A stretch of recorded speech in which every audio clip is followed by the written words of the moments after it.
Good morning friends, আপোনালোকক মোৰ অন্য এটা ব্লগলৈ স্বাগতম জনাইছোঁ। আজি আমি গৈ আছোঁ হৰভোগত গৰখীয়া থান এখন আছে ন, তালৈ গৈ আছোঁ। ভাবিলোঁ আপোনালোককো লগত লৈ যাওঁ, সেইকাৰণে ব্লগটো শেষলৈকে চাই যাব। যিখিনি পাৰোঁ সেইখিনি দেখাব চেষ্টা কৰিম, আৰু যদি ব্লগটো চাই ভাল পায় তেতিয়াহ'লে লাইক কৰিবলৈ নাপাহৰিব। আৰু মোৰ চেনেলত যদি আপোনালোক নতুন হয় তেতিয়াহ'লে প্লিজ মোৰ চেনেলটো ছাবস্ক্ৰাইব কৰিব, ওচৰত থকা বেল আইকনটো দবাব, যাতে নেক্সট ভিডিঅ' দিলে আপোনালোকে অতি সোনকালে গম পায়।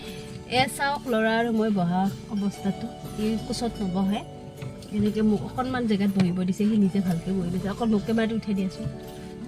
চাওক বাবা হাই কৰি দি আছোঁ, হাই।